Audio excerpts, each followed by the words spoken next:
Welcome to BRK news. మహారాష్ట్రలో వచ్చే నెలలో మహా సంగ్రామం జరగబోతోంది.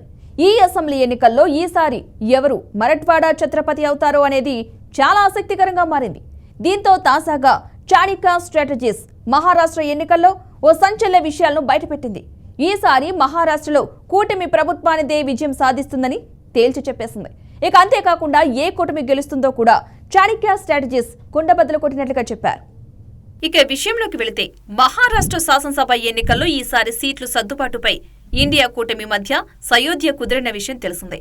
ఈసారి మహారాష్ట్రలో విపక్ష కూటమి అయిన మహావికాస్ అఘాడీ కూటమిలోని ప్రధాన పార్టీలైన శివసేన, కాంగ్రెస్, ఎన్సీపీ చెరో 85 స్థానాల్లో పోటీ చేయాలని నిర్ణయానికి వచ్చారు. దీంతో మహారాష్ట్ర వ్యాప్తంగా 288 అసెంబ్లీ స్థానాలకు గాను 270 సీట్ల విషయంలో ఏకాభిప్రాయం కుదరక మిగతా 18 సీట్లను సమాజ్వాదీ పార్టీ సహా ఇతర భాగస్వామ్య పక్షాలకు ఇచ్చేందుకు చర్చలు జరుగుతున్నాయి. ఈ పరిస్థితుల మధ్య చాణిక్య స్ట్రాటజీస్ తాను నిర్వహించిన గ్రౌండ్ రిపోర్టులో కీలకమైన వివరాలను వెల్లడించింది. ఈ ఎన్నికల్లో మరోసారి హంగ్ అసెంబ్లీ ఏర్పడే అవకాశాలున్నాయని స్పష్టం చేసింది. మహారాష్ట్రలో ప్రభుత్వాన్ని ఏర్పాటు చేయడానికి అవసరమైన మ్యాజిక్ ఫిగర్ 202 గత 2019 మహారాష్ట్ర అసెంబ్లీ ఎన్నికల తరహాలోనే ఏ పార్టీ లేదా ఏ కూటమికి ప్రభుత్వాన్ని ఏర్పాటు చేయడానికి అవసరమైన సంఖ్యాబలం దక్కబోదని తెలిపింది. ఇక గత 3 దశాబ్దాలుగా కూటమి పార్టీలతో మహారాష్ట్రలో ప్రభుత్వ పాలన నడుస్తోంది. దీంతో ఈసారి కూడా మహారాష్ట్రలో కూటమి ప్రభుత్వమే వస్తుందని, అందులో ప్రాంతీయ పార్టీలదే పైచేయి సాధిస్తాయని చాణిక్య స్ట్రాటజీస్ తేల్చి చెప్పేసింది. ఈసారి కూడా మరాఠ్వాడా గడ్డపై బీజేపీకి మరో ఘోర ఓటమి తప్పదా అంటే అవుననే సమాధానం వినిపిస్తోంది.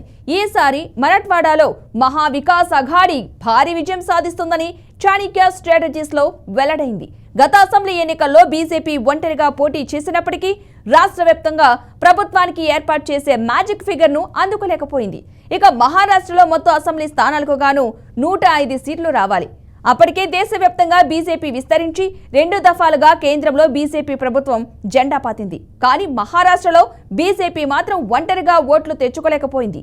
దీంతో ఈసారి కూడా మహారాష్ట్రలో బీజేపీకి ఘోర ఓటమి తప్పదంటున్నారు చాణిక్య స్ట్రాటజీస్. గత మహారాష్ట్రలో అసెంబ్లీ ఎన్నికల్లో బీజేపీ 109 సీట్లు తెచ్చుకున్న ప్రాంతీయ పార్టీ అయిన శివసేన 56, నేషనలిస్ట్ కాంగ్రెస్ పార్టీ 54 తెచ్చుకోగా మరో జాతీయ పార్టీ కాంగ్రెస్ మాత్రం 44 సీట్లకే పరిమితమైంది. దీంతో మహారాష్ట్రలో 108 సీట్లు తెచ్చుకున్న బీజేపీ తన ప్లాన్ బిని అమిత్ షా అమలు చేశాడు.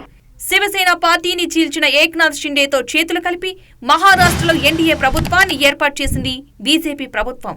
ఆ తర్వాత నేషనలిస్ట్ కాంగ్రెస్ పార్టీ నుంచి కూడా అజిత్ పవార్ తో పార్టీ చీలిపోయి ఎన్డీఏ కూటమితో కలిసి తన అసెంబ్లీ బలంను మరింత పెంచుకుంది.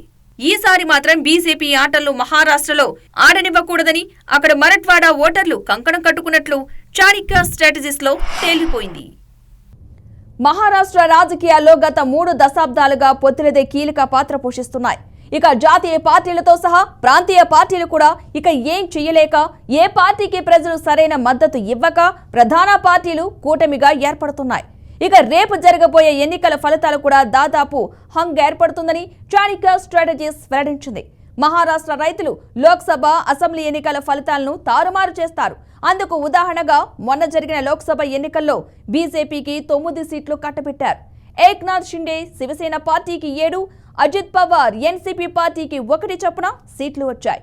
ఈ ఎన్నికల్లో మరాఠ్వాడా ఓటర్లు బీజేపీని తొంగలో తొక్కారు. మహారాష్ట్ర ఎన్నికల్లో కులం అనే అంశంపై బీజేపీ చాలా నిర్లక్ష్యంగా వ్యవహరించింది. అందుకే లోక్సభ ఎన్నికల్లో ఎన్డీఏ కూటమికి మహారాష్ట్ర ఓటర్లు ఓటుతో సమాధానం చెప్పారు. ఈ ఎన్నికతో మహారాష్ట్రలో బీజేపీ పార్టీ భవిష్యత్తు తేలనుంది. ఇక ఏది ఏమైనా రానున్న 5 ఏళ్లు మహారాష్ట్రలో కాంగ్రెస్ కూటమి పాలన ఉండటం ఖాయమని చాణిక్య స్ట్రాటజీస్ స్పష్టం చేసింది.